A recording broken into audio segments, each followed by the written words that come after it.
Hey, here's another thing I like to say to people who believe in religion. Who created God? You think God created everything? Did God create himself? Well, why do you call him the creator then? You say he created everything.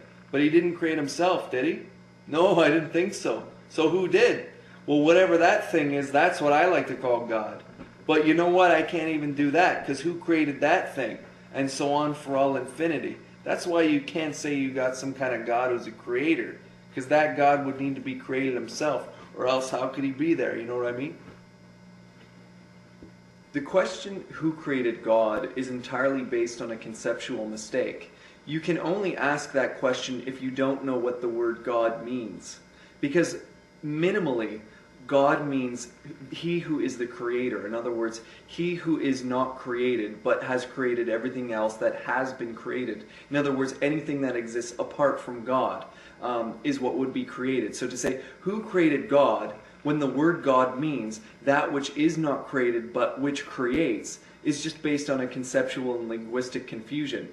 Now, the reason why you would have sufficient warrant to believe that there is such a being, just based on this question, we won't get into the larger demands of providing a full proof of the existence of God, but when it comes to this particular question, it has to be understood even by the atheist that if you're dealing with somebody who would be classified as a classical theist, that is, a Jew, a Muslim, or a Christian who's orthodox in their profession of faith and has some kind of philosophical equipment to explain themselves with, then the name God is referring to, as in St. Anselm's formula, that than which nothing greater can be conceived.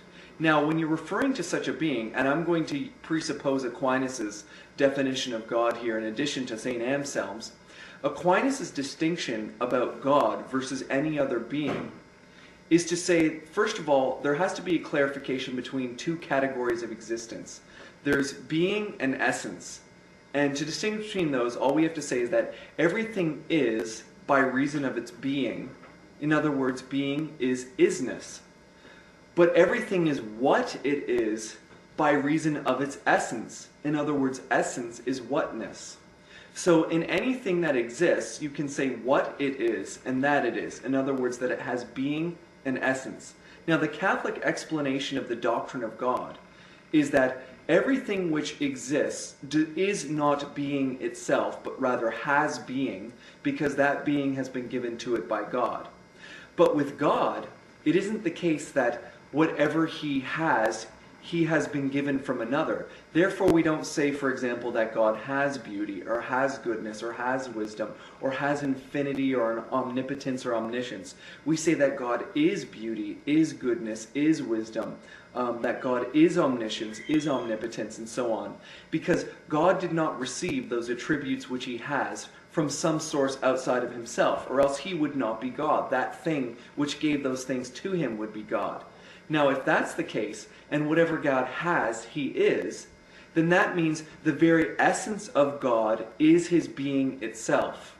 So, in other words, God's whatness is his isness, which means that God is eternal. He's not temporal. So there's no time at which he came into being, as distinct from every other creature, or to be specific, every other existent thing, since God is not a creature. Those things did have a cause of their existence because their being is derived from another, and their essence is distinct from their being. But with God, his being is not derived from another, or else he would not be, in the classical formulation of God, that than which nothing greater can be conceived. In St. Anselm's formula, it's aliquid mais nihil cogitare non potest. So if you have that understanding of the word God, which even the atheist has to admit, he may not believe it, but at least if he's going to use the word God meaningfully, he has to use it according to the sense that it has been given by those who do believe in God. In other words, those who invented the word and the concept. And if you have that in place, then you see that to ask who created God is just based on a grammatical, conceptual, and linguistic confusion. So that it would be asking, who made lines circular? Or who made color smell? Or some kind of question of that sort, which isn't really a problem, but rather a pseudo-problem.